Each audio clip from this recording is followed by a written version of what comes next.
Shalom, shalom, madame, monsieur, téléspectateurs de Télévis Côte d'Ivoire. Rencontre pour aujourd'hui va s'articuler autour du thème de la mission ou de l'œuvre missionnaire. Et donc, notre invité, c'est le révérend missionnaire Olivier Verdoyan, fondateur de la mission Nation pour Christ. Voilà, il est entre deux avions, France, Suisse, Côte d'Ivoire, pour ne pas dire Afrique. Voilà, donc c'est avec lui, n'est-ce pas, qu'on va faire cette émission durant la demi-heure. Bienvenue à toutes et à tous et merci de nous rejoindre sur Télévis Côte d'Ivoire.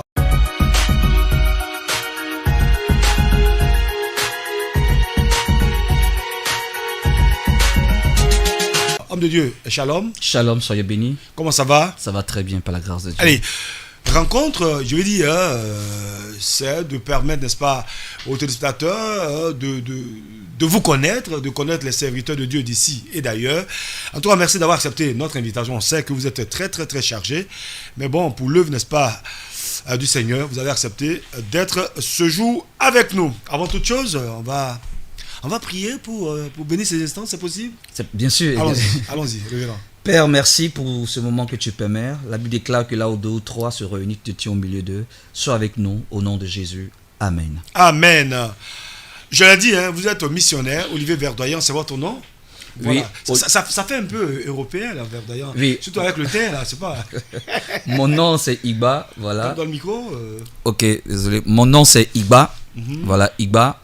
Et voilà, je suis ivoirien 100% de Sample de Tabou. Ah. Et Olivier, c'est mon prénom, voilà. Et Verdoyan, c'est un prénom prophétique que le Seigneur m'a accordé. C'est quoi ça? Qu'est-ce qui s'agit derrière? Prophétique Verdoyan. C'est avec vous, c'est la vertu, quoi. Voilà, Psaume Tout fleurit, 52, verset 10 nous explique cela. Voilà. Et moi, je suis dans la maison de Dieu comme un Olivier Verdoyan. Et j'espère en tes promesses. Voilà. Donc, c'est un peu mon identité spirituelle. D'accord. La verdure, la restauration, voilà, tout ce qui est renouvellement, voilà, renaissance. Voilà. Je veux dire, les noms ont un impact dans la vie, n'est-ce pas, de ceux qui les portent? Bien sûr, effectivement, puisque nous avons vu dans la Bible même que le Seigneur a changé le nom de plusieurs personnes par rapport à la mission. Parce que Abraham qui est passé à Abraham, Sarai qui est passé à Sarah, exactement. Jacob qui est passé à Israël. Exactement. Donc, le nom n'est pas juste pour un changement, mais c'est par rapport à la mission. À côté du nom, il y a un mandat divin qui est rattaché. Donc Dieu change le nom par rapport au mandat divin. Tout à fait. Et c'est en fonction de ce mandat divin que celui qui reçoit ce nouveau nom, comme on appelle, exerce. Voilà. Donc moi, personnellement, c'est depuis 1994. J'étais couché dans le divan, ma mère était en train de préparer. Et, ici à Abidjan? Oui, ici à Abidjan en 94. Et j'étais en train de méditer sur le livre de 1 Corinthiens, le chapitre 2. Frère messager, vraiment... 1 Corinthiens le chapitre 2. 1 Corinthiens chapitre 2. J'étais dans une église avec les anciens de l'église et je savais déjà Dieu, mais pas véritablement de manière dépendante. Voilà. Et Dieu m'a expliqué 1 Corinthiens 2. J'ai eu la grâce d'entendre la voix de Dieu. Et je disais, mais... Attends, je vous prends au mot. Hein. Souvent, certains disent, j'ai entendu la voix de Dieu, Comment on entend la voix de Dieu? Comme je dis, de toute façon, je vous parle là, ou bien il y a une manière spécifique d'entendre la voix de Dieu. Il y a plusieurs manières d'entendre la voix de Dieu. Oui. Parce que Job, le chapitre 33, à son verset 14 à 16, nous dit, Dieu parle tantôt d'une manière ou d'une autre, mais l'on ne prend point garde. Il parle lorsque souvent, l'homme est plongé dans un profond sommeil, Dieu lui révèle des choses en songe. Donc ça, c'est l'un des moyens par lequel Dieu passe. Il y a les rêves, il y a le songe. Mais moi, dans mon expérience, Dieu m'a fait la grâce d'entendre sa voix de manière audible, comme tu me parles. En français? Bien sûr, puisque je suis français. Dieu ne parle pas en anglais. Voilà, donc ça a été une expérience extraordinaire. Oui. Mais ça, c'était ma deuxième expérience. Ma première expérience, c'était lié à mon appel. Peut-être on va revenir dessus. Donc, pendant que j'étais en train de méditer, j'entends une voix, Olivier. Ça amplifie, je ne peux pas l'imiter. Mais ça pénètre tout mon corps, je me sens immobilisé dans le divan et je demande aux gens qui étaient à côté de moi, je crois qu'il y avait un cousin, est-ce que tu entends quelqu'un m'appeler? Il n'y a personne. Mais je regarde puisque les maisons de Sojefi à Pob, il y a l'arrière-cour qui est ouvert, il n'y a pas de toiture à l'époque. Donc je regarde le ciel ouvert. Waouh! Le ciel ouvert, il y a une gloire, je ne sais pas comment l'expliquer. Et c'est comme si à chaque fois que la voix retentit, il y a un mouvement qui se passe dans le ciel. Et ça descendait directement dans mon cœur. C'est bizarre, mais et la Bible que j'avais, c'était plus comme la Bible, c'était comme comme une couverture. Je sais pas comment t'expliquer, messager. Et chaque verset, le Saint-Esprit m'expliquait. 1 Corinthiens chapitre 2, tout le chapitre 2. Et quand je suis sorti de là, ça a duré peut-être 1 minute, mais j'avais l'impression de faire peut-être 3 heures du temps. Dès que je me réveille, je prends le stylo, je commence à écrire, parce qu'à l'époque, il n'y a pas Internet, il n'y a pas cellulaire, tout ça. Donc, il faut enregistrer tout ça. Donc, et je vais à l'église, le même jour. Il y a un ancien qui s'appelle Dieudonné, que Dieu le bénisse que Dieu le bénisse s'il suit cette émission. Alors, qu'est-ce qui va se passer? Je lui dis, ah, ancien, Dieu m'a parlé. Il dit, ah bon? Parce qu'à l'époque, Dieu m'a toujours utilisé très jeune, jusqu'à présent. Donc, je le fais asseoir, je lui dis, ben écoute, voilà ce qui s'est passé. Et puis, raconte. Et je commence à expliquer 1 Corinthiens 2. Il dit, attends, il s'en prend un cahier. Et puis, je le vois en train d'écrire. Moi, je parle. Quand je finis, il dit, waouh, effectivement, Dieu t'a parlé. Il prend tout ce que j'ai dit, il fait de ça une formation des appelés et il forme les gens. Et il me dit, mais est-ce que tu peux au moins parler de ce que Dieu t'a dit? Il m'a donné, c'était une cellule, l'opportunité de parler. Frère, de prêcher, n'est-ce pas, dans cette cellule ce jour-là. Frère, j'ai commencé à me voir en train d'enseigner sur 1 Corinthiens 2. Je n'ai pas encore fait l'étude sur le personnage de l'apôtre Paul. Je n'ai pas encore fait l'étude sur les écrits de l'apôtre Paul. Je n'ai pas encore fait l'étude sur qui est l'apôtre Paul, son ministère et tout ça. Mais c'était fort. C'était fort. Et ce qui m'a vraiment impressionné, c'est le verset 6 de 1 Corinthiens 2. D'abord, au verset 2 à 3, l'apôtre Paul dit qu'il n'est pas allé chez les Corinthiens pour montrer une supériorité des langages. Tiens-toi bien que Corinthe était une ville des personnes qui étaient vraiment versées dans la connaissance, dans le savoir. Dans les Écritures. Pas les Écritures, le savoir de manière universelle. Et il y avait vraiment des personnes, des sachants, des philosophes. Donc l'apôtre Paul les connaissait. Donc, pour les gagner, il s'est fait humble. Il dit, je ne suis pas venu avec une supériorité de langage, mais je suis venu vous prêcher Christ dans un esprit de tremblement. Et il dit que Jésus-Christ et Jésus-Christ crucifié, ça fait 2 choses, mon frère. C'est en 94 que Dieu me donne la révélation de la différence entre Jésus-Christ et Jésus-Christ crucifié. C'est le fondement de l'évangile, frère. Et je vois qu'aujourd'hui, beaucoup de chrétiens n'ont pas compris ce mystère de Jésus-Christ et Jésus-Christ crucifié. Parce que annoncer Jésus-Christ n'est pas l'évangile. Annoncer Jésus-Christ crucifié n'est pas aussi l'évangile. L'évangile, c'est les 2 piliers de Jésus-Christ et conjonction de coordination, Jésus-Christ crucifié. Parce que dans les écrits, on voit que Paul marque une virgule, il dit Jésus-Christ, virgule, Jésus-Christ crucifié. Et il poursuit en disant, ma prédication et mes paroles ne reposent pas sur des discours persuasifs qu'enseigne la sagesse humaine. Donc l'apôtre Paul est en train de dire à ses Corinthiens, vous m'avez connu. Ce Paul, versé dans la Torah, persécuteur de l'église, hébreu, 100% hébreu, et en même temps c'était un Romain, et qui avait la connaissance des sciences. Mais il dit, ce n'est plus le même apôtre Paul. J'ai été frappé par celui qu'on appelle Jésus. Je croyais que c'était un personnage comme ça, ou bien juste des usurpateurs, des gens qui venaient pour mélanger un peu, comme le judaïsme. Mais il s'est révélé à moi. Donc, je vais vous présenter ce Jésus dans une démonstration d'esprit et de puissance. Et les gens comprennent, n'est-ce pas, que ce Paul-là, vraiment, il avait fait cette rencontre avec le Seigneur Jésus. Exactement. Et il poursuit en disant, pour ne pas que votre foi soit fondée sur la sagesse des hommes. Aujourd'hui, la foi de beaucoup de chrétiens est fondée sur la sagesse des hommes. Parce qu'aujourd'hui, on a beaucoup d'intellectuels qui interprètent la Bible en fonction de leur connaissance humaine. Or, la Bible s'interprète d'elle-même par le Saint-Esprit. Aujourd'hui, beaucoup de chrétiens ont une connaissance superficielle. Pourquoi? Parce que la Bible est prêchée de manière littéraire.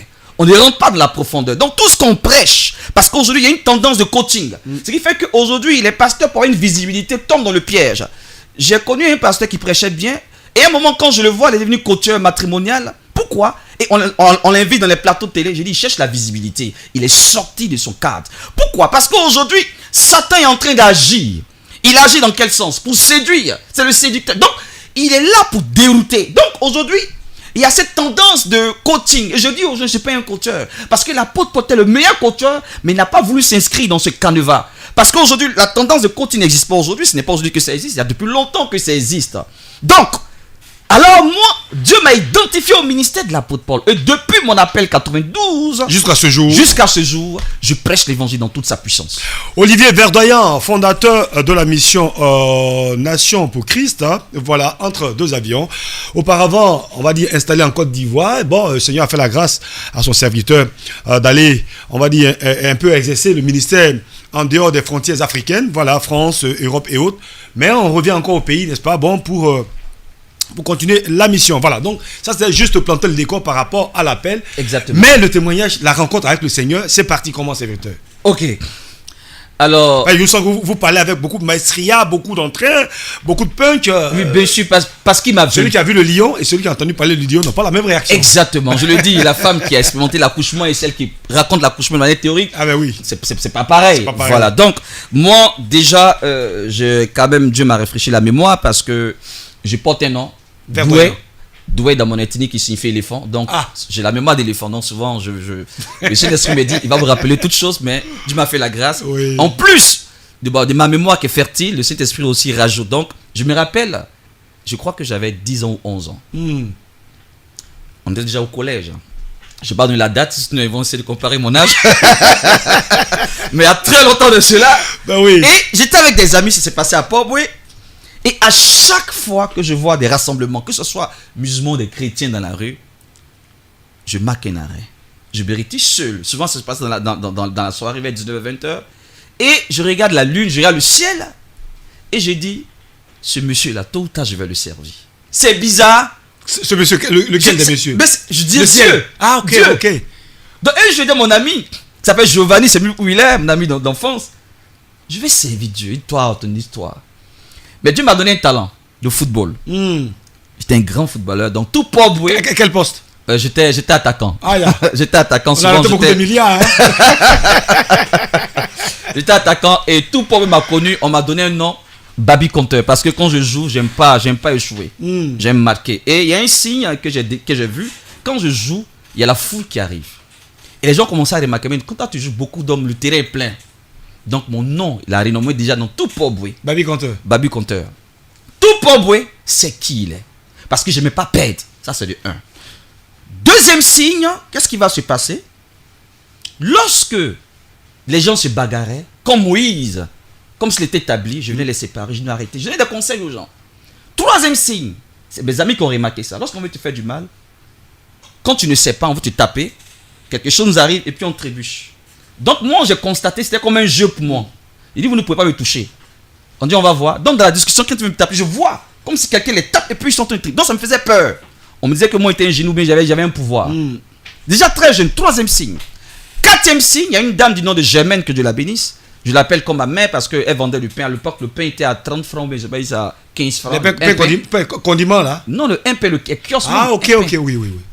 On est en train de jouer, elle m'a appelé. Viens. Toi, serviteur de Dieu là, devant mes amis, il dit, mais comment? Aujourd'hui, on s'en va à l'église après toi. Le son, on s'en va. C'est comme ça, là, elle m'a pris de force. Excusez. Et on est allé aux assemblées de Dieu de Port-Boué ici à l'abattoir. Et c'est comme ça que j'ai commencé un peu à fréquenter. Au temps du pasteur Nagalo Jérémie, c'est dans les années au moins 88, 86, 88. Mais je dis, serviteur, c'est elle. Ça, c'est le signe. Oui, mais c'est elle qui vous envoie à l'église. La réaction des parents, puisque bon, je veux dire. Bon, en ce moment, j'étais jeune, l'appel, c'est pas encore déclenché. On est en ce moment à la période du signe, c'est de la saison du signe. Parce que avant l'appel, il y a un signe. Avant l'appel, il y a un signe. Et on ne peut pas servir Dieu en se focalisant seulement sur l'appel. La Bible déclare que ceux qui les a connus d'avance les a prédestinés. C'est ça. Et c'est ce signe qui révèle ça. Donc je continue dans les signes. Et après, nous rentrons dans l'année 90, l'année blanche, on était au collège et on criait au faux voleur, tout ça. Donc, j'avais relâché un peu. J'avais un trio d'amis, vraiment très très canaille. On avait peur de rien. Dieu m'a dit, cet enfant-là, si je ne le ramène pas, il sera dangereux. Parce que je marchais des gens déjà qui fréquentaient les gangsters, les brigands, jouaient au poker, je fumais déjà. J'ai des amis qui prenaient la drogue, j'avais pas peur. J'étais le plus jeune, petit, mais j'avais pas peur. Alors, je sentais que la dame priait, intercédait pour moi. Je sentais ça. Par moments, j'étais triste. Et un jour, qu'est-ce qui va se passer? Dieu va me toucher par le bien d'un missionnaire évangéliste qui va rentrer chez nous parce que j'avais pris l'ordre de mon père en ce moment, sa médaille de travail. j'avais vendu. Donc il y avait une malédiction qui me suivait déjà. Parce que l'or ne se touche pas. Et il y a des lois dans notre ethnie et tout ça. Et j'étais comme malade. Et j'ai cherché la solution. On ne pouvait pas imaginer que c'est moi qui ai pris l'or. On accusait mes frères. Et un jour, l'homme de Dieu est rentré. Quand il est sorti, je me suis approché de lui. Je dis, j'ai abandonné la main de Dieu. Ma vie est en train d'être détruite. Aide-moi. C'est moi qui ai pris l'or. Il m'a appris, allons-y, confesser. Le lendemain, toute ma famille est là. Puis je confesse tout ce que j'ai pris de mes soeurs. Les gens sont étonnés. Toi! Et c'est comme ça, ils m'ont dit, bon, tant que tu ne trouves pas l'or, on ne te met pas à l'école. Ça coïncidait un peu avec mon appel. Parce que j'étais au collège de l'autoroute. J'étais très bien en mathématiques parce que mon rêve, c'était d'être un pilote d'essai. Il y a une différence entre un pilote de ligne. Parce qu'il y avait un voisin dont le père était steward Air Afrique à l'époque. Et il m'a dit, si tu as le BPC, tu vas en France. Voilà, je vais te permettre de faire ta formation en pilote. Et donc, moi, je me focalisais sur cela. Et je rêvais déjà, j'aimais les airs. Et un jour, dans mon sommeil, Dieu me dit, je te ferai pilote des airs, des terres, de toute l'atmosphère. Je n'ai pas compris ça. Donc, moi, je me dis, ah, Dieu a aussi mon vœu. C'est ça. Et j'étais zélé, je bossais les maths, les physiques, tout ça. Et même souvent, j'osais prendre comment on appelle, les devoirs de maths de 4e, 3e, développer mon conscient intellectuel et tout ça. J'arrivais un peu souvent, et mon professeur de mathématiques, on échangeait bien. Et comme tu sais qu'à l'époque, les jeunes aimaient bien frimer. Moi, par contre, j'aimais bien frimer. Donc, à l'époque, des bleus blancs, les souliers, mon professeur me dit, mais quel est le professeur entre nous deux? Donc, souvent, me laissait aussi diriger les cours. On m'appelait El Professeur. Déjà. Donc, quand il dirige les cours, à un moment, je ne sais plus ce que je dis. Je commence à parler de Jésus. Et je vois les gens qui pleurent. Sur ma feuille de devoir, j'écris, je vois rien, je vois tout est blanc. Je dis, mais qu'est-ce qui m'arrive? On m'a dit peut-être qu'on m'a jeté un sort. Donc, ça coïncidait aussi avec ce que mes parents ont dit. Ah bon? Ton histoire de Dieu là, voilà pourquoi tu ne veux pas travailler. Bon, on te chasse. Mes parents m'ont chassé. De la maison. De la maison. Je dormais sur le banc de l'église et souvent au marché de Port-Boué. Je sentais la présence de Dieu. Quand je parle, les gens pleurent, je prie, les guéris. Donc, je dis, mais qu'est-ce qui m'arrive? Je luttais. Je dis, non, je ne vais pas servir Dieu. Les missionnaires qui sont aux États-Unis, quand je me mets dans une séance de prière, toi, viens. Toujours, je dis, je suis fatigué. Tant que tu ne me parles pas, moi, je vais me donner la mort. J'étais tellement oppressé. J'avais pas de famille. On m'a régné. Dans le quartier, on se moquait de moi. Des jeunes filles de mon collège venaient. Je traitais mes devoirs au marché pendant que j'apprenais la cordonnerie. Au marché de Port-Boué ici. Et tu t'as bien. Il y avait un ami d'enfance, aujourd'hui en France, Hervé Gilles. J'ai fait une veillée, comme on appelle, à la gare de la Gonesse, en novembre, là, le 12 novembre, il était là. On a fait plus de 27 ans d'amitié. Et c'est lui qui m'a appris la cordonnerie. Aujourd'hui, il est établi en France. Donc, c'était pas facile pour mon messager. La moquerie, l'humiliation. Je cachais ma Bible et je courais pour la l'église, je pleurais. L'oppression. Je suis adolescent, je suis jeune, mais pourquoi je subis tout ça? Et j'ai compris que Dieu n'est pas dans l'émotion, dans les principes. Donc, qu'est-ce qui va se passer? Un jour, je me disais, Seigneur, ça suffit. Moi, je sais que je vais mourir. J'étais couché sur le banc de l'église. Et, subitement, j'entends la voix de Dieu pour la première fois. Ça, maintenant, c'est l'appel. Comment? Samuel. Il y a un frère qui dormait. J'ai cru que c'est lui qui m'appelait. J'entends mon nom Olivier, une voix amplifiée, c'était pour la première fois. Donc je me réveille en sursaut, je regarde et je sens, comme on dit, la présence de Dieu souvent se manifeste par une chaleur, tu sens que tu as des sensations de... Voilà, je dis, mais qu'est-ce qui m'arrive? Je dis, oh, j'ai pris la voix comme la voix du diable. Je dis, ça c'est quoi ça? Je me recouche. La deuxième fois, quand je rentre la voix, la deuxième fois, je suis immobilisé. Il dit, ça y est, ça, je suis en train de mourir, c'est fini, ça, c'est bon. Pour la troisième fois, c'est comme si on ouvre mes yeux. C'est pas si c'est pas une vision nocturne, c'est pas une vision nocturne parce que je suis pas endormi. Je les ai ouverts, le plafond disparaît. Messager. Le plafond disparaît, je vois pas le ciel qui est là. Vous voyez, je sais pas comment t'expliquer. Le firmament. C'est même pas le firmament, mais il y a un ciel, mais ce n'est pas ce ciel qu'on a l'habitude de voir. Bref, je ne peux pas expliquer. Donc, je vois comme, je me rappelle, il y a, tu vois, quand le tonnerre gronde. Oui, oui. Tu vois, ça fait des... Donc, je voyais ça qui venait directement, toujours au niveau de ma poitrine. Et j'étais immobilisé. Et je me voyais décoller. J'ai dit, ah ça y est, je suis en train de mourir. Et je voyais mon corps, là. Et je me voyais passer comme si c'était transparent. Le lieu est devenu blanc comme la nuit envahit la salle. Il dit, ça y est, je suis en train de mourir. Au fur et à mesure que je me rapproche, la voix devient encore plus en plus intense. Et la voix me dit, mon serviteur. C'est comme si on me bloquait. Je voyais des mouvements, je ne sais pas comment t'expliquer, des mouvements d'ange. Des mouvements d'ange. Et je voyais comme Tu vois, la trompette, ce n'est pas une trompette, mais je sais pas comment t'expliquer. Au fait, Ah, mon intelligence retient trompette. Mais le Saint-Esprit me dit, ce n'est pas une trompette. Bon, est-ce que tu comprends ça? Et qu'est-ce qui va se passer? Dans tous les cas, c'est un instrument de musique. Un instrument de musique. Mais ce n'est pas un instrument de musique qu'on a l'habitude de voir. Et il y a le son qu'ils émettent, c'est mon nom. Avec mon mandat. Et Dieu me parle. Tu ne mourras pas. Et il me dit mon mandat. Ça a duré peut-être 30 secondes. 30 secondes. Mais j'ai l'impression de faire des heures. Une éternité. Je ne sais plus si c'est 31 minutes. Frère, quand je me réveille du banc, je touche le frère. Il parle. L'onction tombe, il commence à parler en langue. Je sors de la salle vers l'ancienne mairie de Port-Boué. Il y a un fou qui me voit. Et puis court. Il se couche. C'est un envoyé de Dieu. Il prophétise. Le fou. Les gens courent. Il commence à prêcher. Ça tombe. Voilà comment Dieu a commencé à agir. J'arrive en famille. Frère, je rentre. Dieu me téléguide comme il est en train de, comme l'a dit à Gédéon. Va renverser les autels de ton père.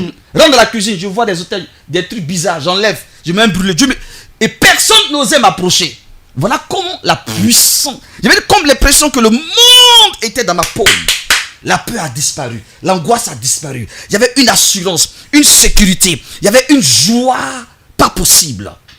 Et Dieu a commencé à opérer des miracles. Et c'est dans cette même période que j'ai fait la connaissance de ce grand prophète, le prophète Kakou Sévérin, qui a marqué sa révérence en 2001. Nous sommes en ce moment en 94 maintenant.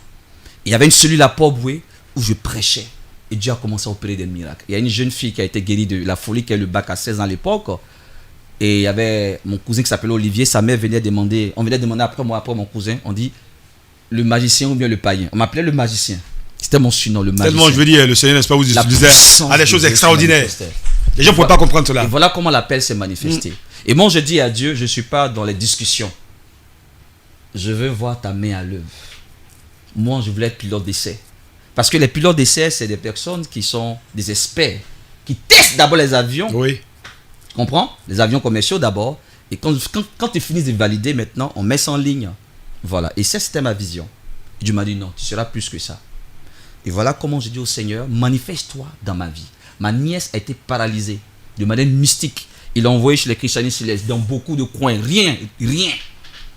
Quand j'apprends ça, je rentre. J'ai dit, tout le monde dehors. Tout le monde sort. Une autorité, personne ne pouvait s'imposer. Même ma mère, tout le personne. monde. Et je les vois, ils sont par la fenêtre. On doit voir ce qui va se passer. Elle est paralysée, elle perclue des pieds. Il n'y a plus de force dans ses membres. Elle avait 6 ans à l'époque. Il dit, viens. Je la prends comme ça. Je la soulève. Lève-toi et marche. Elle tombe. Ça commence à murmurer. Il dit, Jésus, tu ne vas pas me laisser tomber. Je reprends sa main. Lève-toi et marche. Elle s'appelait Adjoa. Son père était Agni. Une seconde fois. Il dit, Seigneur, elle tombe. Donc je sens que ça murmure. Il dit, Seigneur, tu n'es pas resté 4 jours dans le tombeau. Je voyais, c'est ça la foi. Je la voyais déjà dans mon esprit en train de crier, maman, je marche. Quand j'ai vu l'image, j'ai identifié mes émotions à l'image dans mon esprit. Et j'ai pas hésité. Lève-toi et marche. Elle a sauté comme une biche. Elle a crié, maman. Donc tout le monde rentre. Dieu me dit, sors de par la personne. Je retourne à l'église. Et le quartier. C'est, comme on dit les Ivoiriens, c'est gâté au quartier. C'est gâté. Et mes soeurs maintenant avaient peur de moi. Quand j'allais, toi viens ici. Tu as fait ça, la parole de connaissance pointue. Elles ont eu peur. Elles ont laissé les maraboutages et tout ça. Voilà comment Dieu a commencé à convertir ma famille par la puissance de Dieu. Tu comprends? Et cet homme aussi m'a impacté, le prophète Kakou Sévérin. On avait une relation très particulière. Et en 95, pendant qu'il voyageait son voyage en Allemagne, j'ai prêché à la cellule. Et il est venu s'asseoir. Avec l'humilité, j'étais gêné. Il dit, vas-y Olivier. Et j'ai parlé d'un sujet qu'il a touché. Il a dit, tu as dit pendant que tu prêchais, si je cherchais à plaire aux hommes, je ne serais point serviteur de l'Éternel. Et ça, il m'a donné des conseils. Et quand il est parti, il y avait un kiosque en face. Je suis allé m'asseoir. Il était vers 19h-20h. J'ai une vision. Ça, c'est la vision qui m'a sauvé, messager. Et je vais partager à tous les hommes de Dieu, à tous ces jeunes serviteurs de Dieu qui vont écouter, ceux qui écoutent cette vidéo et tout ça sur ma page. Écoutez très bien.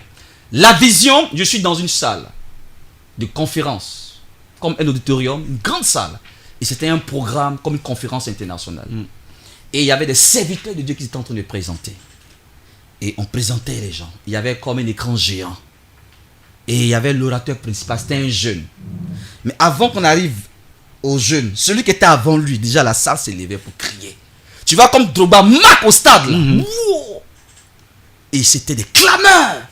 Quand on arrive au jeune, quand il s'élève, non, ça crie. Souvent on dit acclamez le Seigneur pour le serviteur. Tu sais que c'est un piège. Dieu m'a fait comprendre que on ne doit pas dire acclamer le Seigneur pour le serviteur. C'est comme si on acclame à sa place Dieu. Je sais pas si tu me suis. Donc, je vais expliquer pourquoi je dis ça tout à l'heure. Et dans la vision, je vois que Dieu me dit, voici la voix, il n'entrera pas au ciel. Waouh! Messager, imagine tous les péchés que j'ai cités. Seigneur, il a abonné son âme au diable. Il a fait un pouvoir mystique. Non. Le nom, non. Il cite un péché adultère, meurtre. Tout ce que tu veux comme péché visible, grave. Non. Non. Et Dieu me dit, il se consacre, il prie. Il se prive des péchés. Parce que Dieu parle en fonction de mon intelligence. C'est comment je conçois comme péché. Et Dieu ne me répond pas. Je suis troublé. Pendant 3 ans, de 95 à 98, l'église Bethesda méthodiste de Nyangon Sud, je suis invité, l'orateur principal. Il y avait du monde. On m'attendait. Et le thème c'est quoi? Crois et tu verras la gloire de Dieu. Tu vois, l'église méthodiste, la salle est petite, c'est la cour qui est grande. Il y avait plus de 800 personnes dans la salle, mais dehors plus de 3000 personnes. Il y avait du monde, il y avait plusieurs orateurs. Donc les gens se baladaient, on attendait l'orateur principal. Tu sais, à l'époque, on dit une veillée de prière, l'orateur principal est comme une star là, tu vois. Tout ça, c'est des erreurs, mon frère. Et j'arrive, je suis escorté par mon staff à l'époque. Quand j'arrive, les gens courent, il est là, ça fait ça, ça veut me voir et tout ça. Et là, mon pianiste commence à jouer l'adoration. Comme je suis chante, messager, je chante zéro, il n'y a pas de présence de Dieu. Cependant, les gens tombent en transe. Hein. Tu vois la comédie dans les églises. C'est ça. Moi, je sais comment je sens la présence de Dieu. Les gens tombent, je ne sens rien. Qu'est-ce qui va se passer? Pendant que j'ai dit, Seigneur, qu'est-ce qui se passe? Je ne reçois rien. Mais ça tombe, j'ai arrêté de tomber. Je commence à me repentir. Pendant que je me repens, Dieu me donne la vision. Il me rappelle cette vision. Il dit, c'est aujourd'hui que je vais te dire le pourquoi il n'a pas été sauvé. Pendant 3 ans? Pendant 3 ans. Et j'entends un message, écoute-moi. Pendant que je suis en train de me repentir, Dieu me dit, il n'a pas su me donner la gloire. Comme quoi, ce n'est ni par la force, ni par l'intelligence. Il n'a pas su me donner la gloire. Comme c'est lui qui le faisait.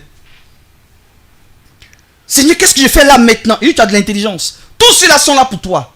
Je ne suis pas vu, c'est toi qui es vu. Donc, tout de suite, comment faire pour me effacer dans l'esprit des gens?